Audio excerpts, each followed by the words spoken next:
Commençons par la première astuce qui permet de nettoyer automatiquement notre système en supprimant des images et des conteneurs. Pour atteindre ce but, il vous suffit de taper la commande qui apparaît à l'écran docker system prune-a. Alors attention, cette opération est irréversible, réfléchissez bien avant de l'exécuter. Je vous propose d'ailleurs de l'utiliser dans notre système. Actuellement, si je fais un docker ps-a, je n'ai pas de conteneur. Si je fais un docker image avec un S, je n'ai pas d'image non plus. Je vais donc télécharger des images et je vais créer également plusieurs conteneurs. Donc je vais commencer par une image qui s'appelle Ubuntu.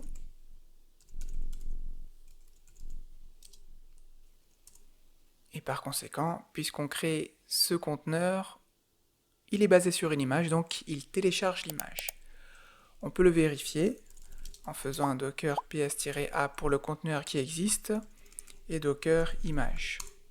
Voilà. Je vais créer un autre conteneur. Et un autre conteneur, on se retrouve avec 3 conteneurs. Mais 3 conteneurs qui sont basés sur la même image. Je vais maintenant utiliser une autre image. Nginx. Comme je n'ai pas l'image, il va télécharger cette image et ensuite il va créer le conteneur. Avec Nginx, le conteneur est lancé directement. Donc on fait un CTRL-C, comme ça on le quitte.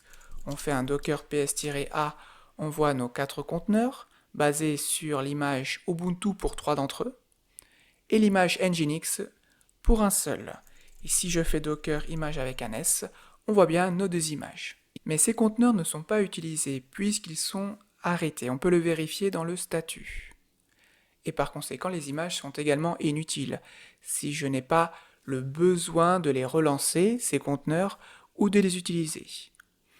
Au lieu de supprimer une par une image et une autre, ou un conteneur les uns après les autres, je peux donc utiliser la commande que nous avons vue, docker system prune-a. Donc là on me dit que ça va stopper des conteneurs, que ça va détruire plusieurs choses, même des réseaux, et des images également. Et je fais yes. Voilà, maintenant je fais un docker image avec un S, plus d'images, et un docker ps-a, plus de conteneurs. L'option A que nous avons ajoutée permet de supprimer également les images qui ne sont pas utilisées. Passons maintenant à la deuxième astuce, l'utilisation d'alias, qui est une fonctionnalité qui n'est pas propre à Docker. Pour l'utiliser, il faut taper le mot-clé alias, un espace. Ensuite, on choisit un mot, une expression que l'on pourra réutiliser, et à l'intérieur de celle-ci, on indique une commande Docker. Ainsi, lorsque l'on va utiliser le mot choisi, la commande sera lancée. On va d'ailleurs tester ensemble. On va donc commencer par le mot-clé alias. Ensuite, on va mettre Ubuntu Container. Ça nous permet de lancer un container ou un conteneur Ubuntu. C'est l'objectif de notre alias, mais on peut mettre ce que l'on veut. On peut mettre jambon beurre, ça fonctionnera aussi. Ensuite, je mets la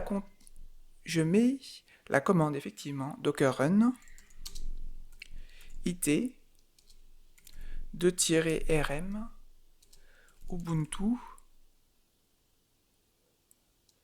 latest bash.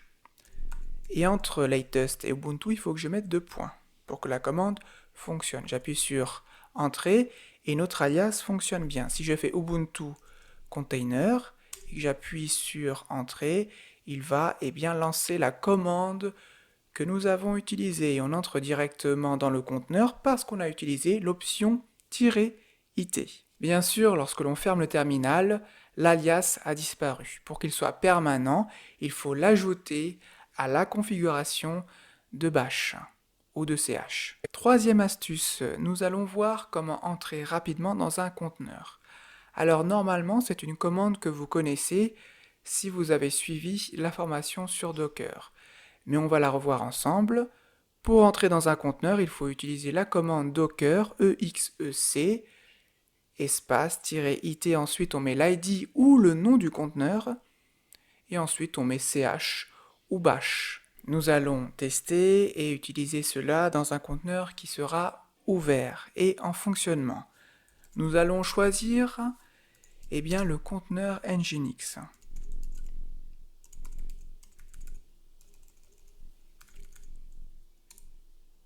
Donc il télécharge l'image puisqu'on l'a effacée. Et ensuite, il va lancer le conteneur et il va lancer il va lancer le conteneur, il est en fonctionnement. Maintenant, je vais dans un autre terminal et je fais un docker ps-a. On voit deux conteneurs, celui de Ubuntu qui est arrêté, donc on ne peut pas entrer en lui de cette façon. Mais Nginx, il est up. On voit ici dans le statut. Par conséquent, il est en fonctionnement. On va utiliser la commande docker exec-it. On met le nom ou l'ID du conteneur. On va choisir le nom qui a été généré directement par Docker, Beautiful Django. Et ensuite, on met ch ou bash. Là, je vais mettre ch.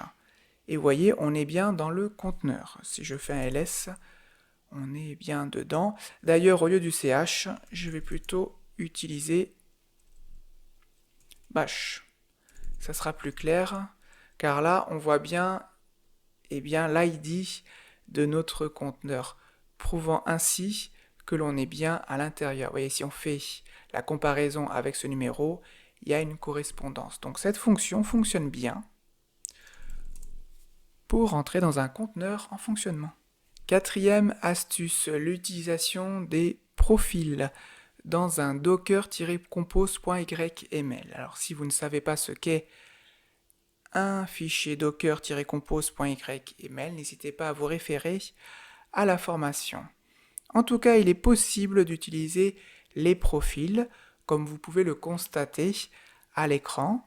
Voyez la manière de faire. Ainsi, si je fais docker-compose, -profil, et que je mets par exemple dev, seuls les services qui ont dev en profil vont être lancés. Donc c'est très très intéressant lorsque l'on utilise Docker.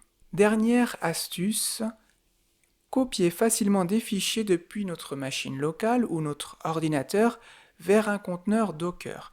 Pour cela, il faut utiliser la commande docker cp, cp comme copier. Donc cette commande permet de copier simplement des fichiers. Comme vous pouvez le constater à l'écran, on voit la commande complète. On va la tester. Je vais commencer par créer un fichier que je vais nommer nom. Il apparaît bien. Pour l'instant, il est vide. Et je vais mettre à l'intérieur un nom. Par exemple, Bob. Maintenant, si j'ouvre ou je regarde le contenu de nom, on s'aperçoit bien qu'il y a Bob. Mais nous, notre objectif, c'est de copier ce fichier, le fichier nom, vers un conteneur. Donc on va vérifier les conteneurs que nous avons à notre disposition. On en a deux, Nginx, Ubuntu. On va choisir Nginx. Donc nous allons utiliser la commande docker cp.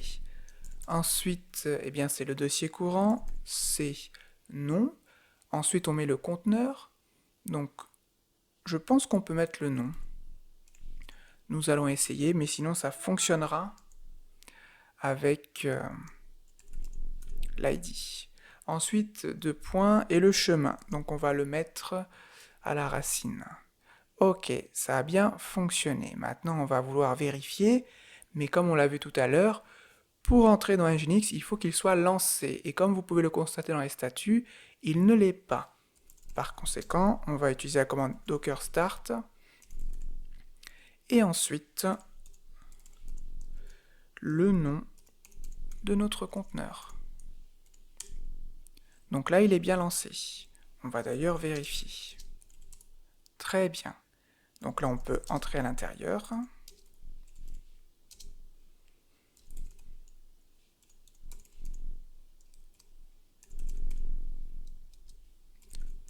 Voilà.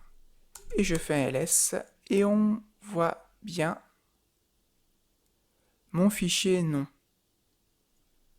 Ici, je vois l'intérieur de ce fichier il y a Bob, donc c'est bien notre fichier, hein. Il est juste ici, donc cela fonctionne bien. Sachez qu'il est également tout à fait possible de copier depuis notre machine locale un fichier qui se trouve dans notre conteneur vers notre machine locale. Et voilà pour ces astuces, j'espère qu'elles vous ont plu et je vous dis à bientôt.